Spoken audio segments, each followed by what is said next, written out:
Why do you think more people don't pursue getting a will? I'll play armchair psychologist because we are faced with the fact that we're going to be dead one day and we're not going to be here. When I thought about it, it was just like, who do you even contact?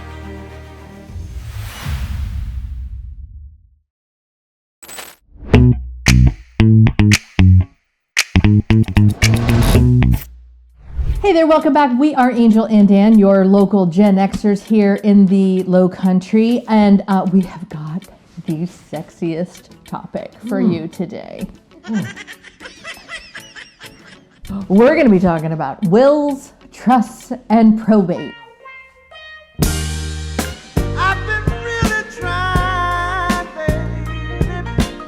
So anyway, let's break it down because it's a question that comes up a lot in the real estate industry. Having dealt with it a lot, I want to make sure that my generation is informed.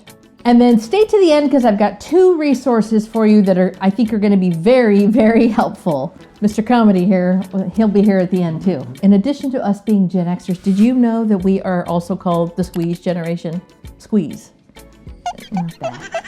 We're being squeezed between our elderly or aging or passing away parents, living our best lives, and trying to set up our kids and grandkids without, giving them the farm or, making sure they got some skin in the game. Do you understand the words that are coming out of my mouth?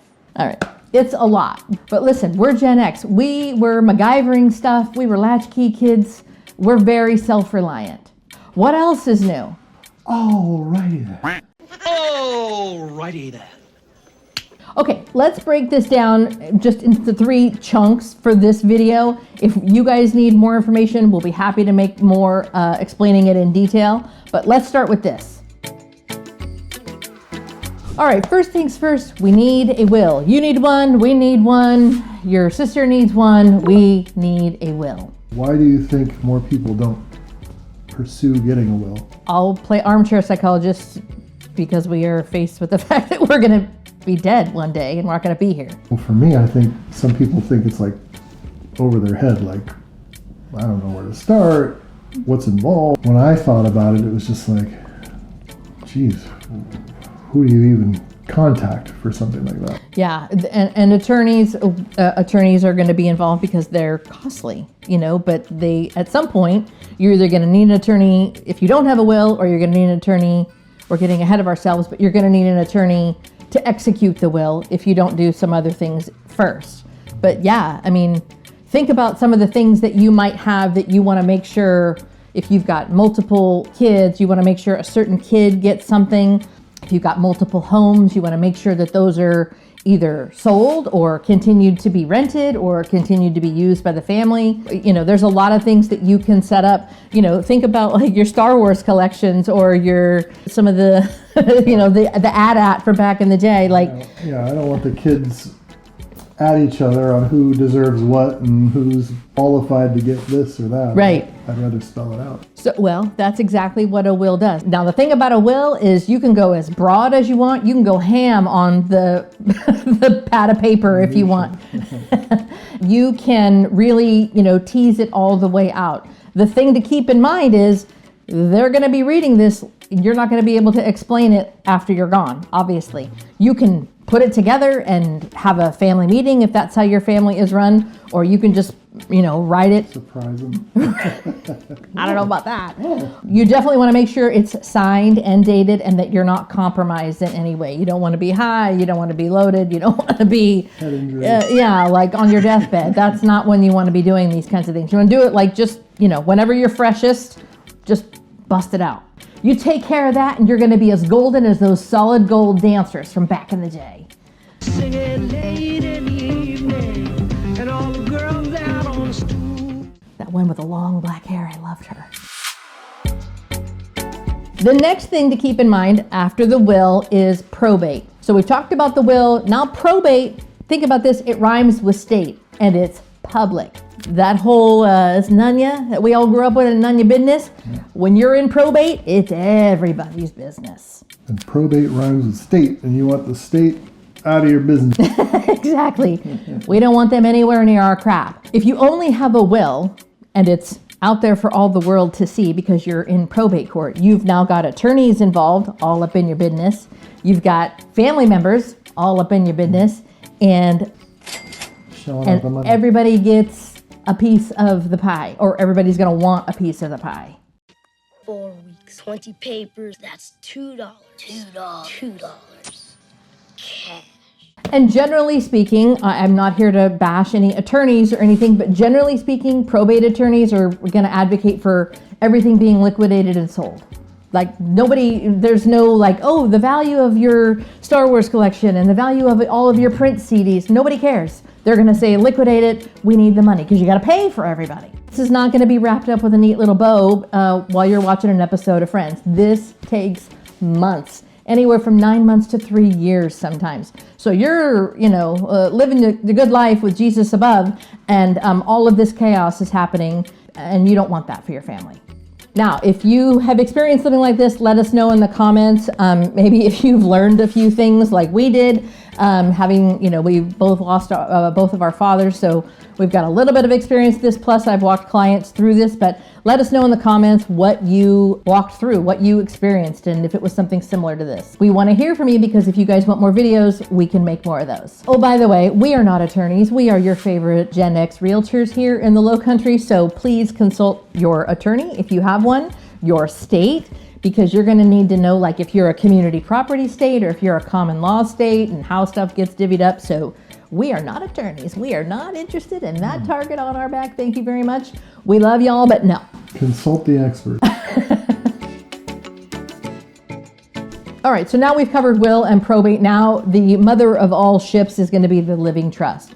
That is the one that you really want to get. And stay tuned because we're almost to those resources that we spoke of at the beginning of the video, and I think you're really, really going to like those. And the final thing is a living trust. Now, it is not for, as he likes to call it, Park Avenue people, but think of a living trust as an umbrella, like, whatever that brand was. It was a red umbrella back in the day. So you can put your retirement in there. You can put your houses in there. You can put your Star Wars collection, your print CD collection, and Uncle Sam doesn't know about it because it stays private. So it is none of your business, Uncle Sam. They don't get to know who, what, when, where, and how. Which we all love that. Our generation tends to throw elbows when people tell us what to do. We're like, back off. Do you mind sharing that story of your sister and your parents and how your sister was like, I don't want to be the only one in charge? Oh, yeah. So my parents had designated my sister to be the executrix, which that's a fun word, meaning she had like this decision-making ability over the whole trust, and she was like, I don't like that because then I'm the good guy or I'm the bad guy depending on what I decide and what goes where and all that business. So they changed it to make all of the siblings have an equal voice, which I think is the right way to do it. And then if we're fighting amongst ourselves, then you'd have to get with attorneys and have them make the decisions for you. So if you're tight with your siblings, cool. If not, then you've got some conversations. Trick or treat. You've got some mending to do. But it does relieve a lot of the pressure of one single person. If there's a step situation and the wrong step person is running the show or in charge of executing the estate, that could get tricky too. So this is your legacy. You get to leave this in marching orders to your kids and to your wife or your ex-wife or whatever. And you can be as detailed as you want. You can put age limits on things before they get money. We did that. You can put, if they go to college, whatever college looks like, if it's 4-year, if it's culinary, what trade school, whatever that looks like, they can complete that and then they can be reimbursed. I mean, you can get as granular as you want to take care of your family. And it's not to micromanage. This is your legacy. This is not something that you are being a control freak with. This is your life going on beyond and on and on and on, right? So you want to make sure you set it up right, set them up right. You're still parenting even though you're not there. Yeah, right? So now here are the resources. And again, let us know if you have any further comments, questions, or concerns. We are not attorneys. We are your favorite realtors here in the Low Country. But we do want to represent our generation because it just feels like it's a void out there. And we want to have the conversations, Not all of them are sexy, but we're doing our best. Bringing the heat. In the description below are two things. One is a PDF that just kind of goes over what we talked about. You can have that as your takeaway, whatever. And then the other is a website that I would like to direct you to. It's called Get Dynasty. We are not affiliated with, we are not sponsored by. I just found it in my research for this video. It's called Get Dynasty, and it is a free resource. Of course, it graduates. You can pay more for more, but it will help you set up in no time at all your living trust. So the will is great. We want to avoid probate because that's the state, but the trust is the direction we want to go. If you've already got a will, boom, you just move it into the trust, you're golden. So getdynasty.com, the link is in the description below, and that will give you a lot more information about how detailed you want to get for you, your family, and your legacy, your inheritances that you want to hand out to everybody and their brother. We want to hand something down besides just like, I was an awesome Gen Xer. We want to, but we don't want to give them everything because I want to make them work for it a little bit. we hope that this has been helpful, brought a little bit of peace of mind, kind of had the conversation that nobody ever really wants to have out loud, but we are your experts. We are able to walk you through this process, whatever the case may be. We're not attorneys, we're your realtors. So we're going to handle the, selling of the properties and that kind of thing, but estate sales and all that. If there's anything else, please leave it in the comments below, and we would love to hear from you, and we will catch you on the next one. Later.